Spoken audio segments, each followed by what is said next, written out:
नमस्कार, प्रणाम। मैं प्रवीण पांडे आप सभी क्षेत्रवासियों एवं ग्रामवासियों का हार्दिक स्वागत, अभिनंदन एवं वंदन करता हूँ।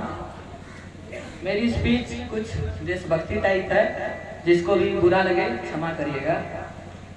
तो मेरी स्पीच कुछ इस तरह शुरू होती है कि मोहब्बत रहमान किसी की तो कुछ भगवान लिखते हैं, मोहब्बत रहमान किसी की तो कुछ भगवान लिखते हैं, मिटा हस्ती अपने इश्क को पहचान लिखते हैं, मगर हम तलवारों के बेटे उन मस्तानों की टोली जो बहाखून सरहद पर अपना हिंदुस्तान लिखते हैं।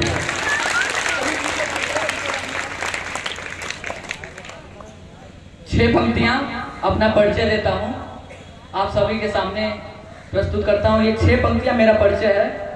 हास्य की भाषा नहीं लिखी है, हास्य की भाषा नहीं लिखी है, ना ही गजल सुनाता हूँ, ना स्टैंड अप कॉमेडी है, ना ही कोई इश्क की बातें हैं।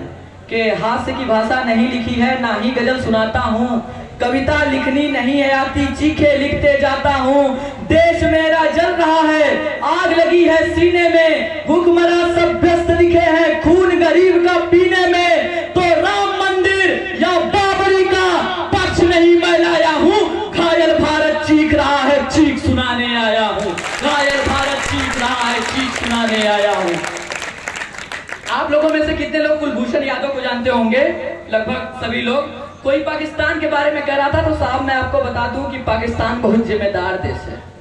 पूरी दुनिया में कहीं भी आतंकी घटना हो जिम्मेदारी लेता है।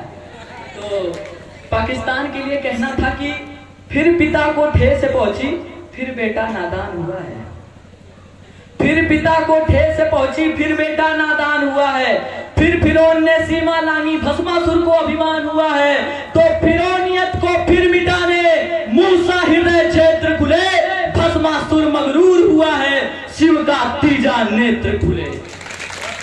एहसास नहीं है भारत को, एहसास नहीं है भारत को, जज्बात कैद हैं पाकिस्तान में। दो बच्चों का सिर सहलाते दो हाथ कैद है पाकिस्तान में। अबुल कलाम आजाद का हिंदुस्तान कैद है पाकिस्तान में। जल सेना के स्वाभिमान का गुमान कैद है पाकिस्तान में। एक माँ की मुंतजिर आंख का नूर कैद है पाकिस्तान में। सिर्फ कुलभूषण नहीं, किसी मांग का सिंदूर कैद है पाकिस्तान में। चार पंक्तियां, मैं चंदौली की धरती पे खड़ा हूं, आप लोगों से पूछना चाहता हूं कि युवा पीढ़ी सिर्फ इश्क करना जानती है या भगत सिंह वाला जज्बा भी रखती है? क्योंकि खुदा ने अगर दिल में इबादत के लिए इश्क दिया है तो रगों में इंकलाब के लिए खून दिया, मैं उस खून को चुनौती देता हूं। शांति श्वेत परचम अपना देखो गिरायु भू पर है, अब तो जागो संसद वालों, पानी सर के ऊपर है, या दुश्मन रक्त से स्नान करो या शर्म करो, विस्फान करो, कुलभूषण को रिहा कराओ या जंग का ऐलान करो। भूल गए कृपाएं हमारी, भूल गए कृपाएं हमारी, कितनी भूमि छोड़ी है, यल्लोसी के आगे चढ़कर सेना वापस मोड़ी है। हर युद्ध हराया है तुमने क्या जमादार, तुम भूल गए? 47 में किया जो हमने भूमि दान, तुम भूल गए? बुढ़ों के हाथों को पहली भिक्षा हमने दी है जी, देखा कौन देखे करके जहर की गुड़की पी है जी। ताज धमाके जैसे कितने जख्मों को झेला हमने, फिर भी मैदानों में क्रिकेट मैच भी तुमसे खेला हमने।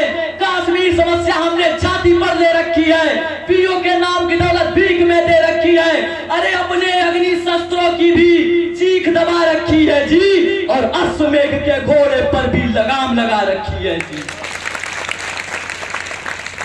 1991 से जो उन्होंने तैयारियां की, 8 साल बाद जो उन्होंने युद्ध लड़ा, हमने क्या किया है पड़ोसी को एहसास होना चाहिए। वो कहते हैं कि कुलभूषण को रिहा नहीं कर सकते क्योंकि जासूसी के मामले में पकड़े गए थे।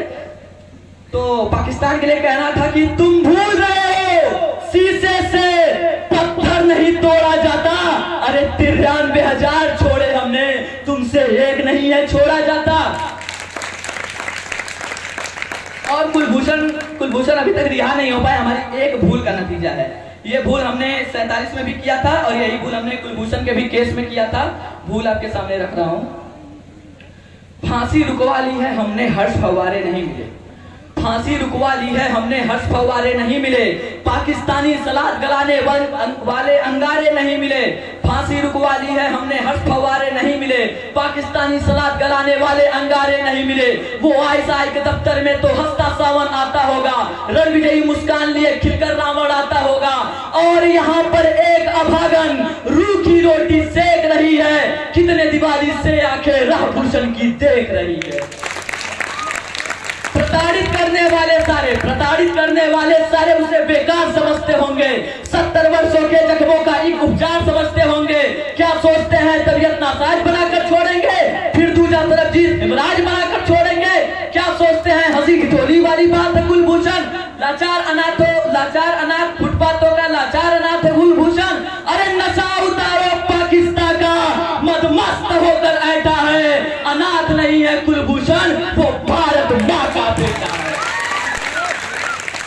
ऐसा ना हो मातर पे खुद विवाद करने निकल पड़े, काली का वो रूप धरे तो खप्पर भरने निकल पड़े। ऐसा ना हो जनगण मन गूंजे कराची के दरबारों में और तिरंगा लहरा दे हम रावलपिंडी के चौबारों में। पोंछ दो उस माँ के आंसू, सीधे प्रधानमंत्री महोदय से एक निवेदन है, माफ करिएगा मैं कहने की हिम्मत जुटा पा रहा हूँ, समर्थन का साहस आप लोग करना है, क्योंकि हरिओम पवार साहब की एक कविता है कि मैं वो कलम नहीं हूं जो बिक जाती हूं दरबारों में, मैं शब्दों की दीप शिखा हूं अंधियारे चौबारों में, मैं वाणी का राजदूत हूं, सच पर मरने वाला हूं और डाकू को डाकू कहने की हिम्मत करने वाला हूं।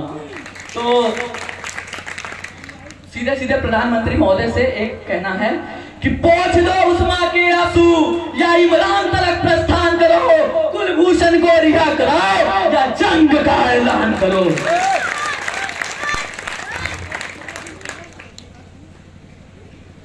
अंतिम पंक्तियां आपके समक्ष रख रहा हूं, अपने अपने जहन में उतारिएगा। कितने लोगों को आपत्ति हुई होगी कि कैसी बातें करनी चाहिए, क्रिसमस डे है तो थोड़ा कविताएं और गजल के लहजे में, जिसको आपत्ति हुई होगी माफ करिएगा मुझे।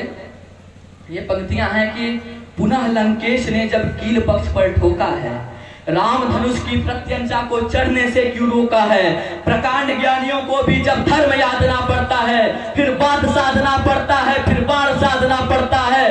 गर पौरस अहिंसक होता सिकंदर से ना मूर्ति क्या, राणा प्रताप संत होते नींद अकबरी उड़ती क्या, 57 में अंग्रेज रुलाए सिंघनी के वार ने, मैसूर का मस्तक ऊंचा रखा टीपू की तलवार ने, मंगल ने भी आवेशों में बागी गोली चलाई थी, भगत सिंह के विस्फोटों ने कोरी नींद हिलाई थी। अपना दलील अपना मत आपकी अदालत में रख के जा रहा हूं, यह अदालत फैसला करेगी मैंने सही सुनाया गलत सुनाया। प्रीत की जो शीत गिरे तो गीत प्रेम के गाऊंगा, मौसम हो जो हंसने का तो बारंबार हंसाऊंगा, जुल्फ लिखूंगा कजरा रे और चाल ढाल मदमाश लिखूंगा, धड़कन सदा किसी के नाम और यौवन का एहसास लिखूंगा, मगर भारत माँ को दर्द हुआ तो चीखूंगा चिल्लाऊंगा, गली गली में घूम घूम कर माँ की पीर सुनाऊंगा, आजाद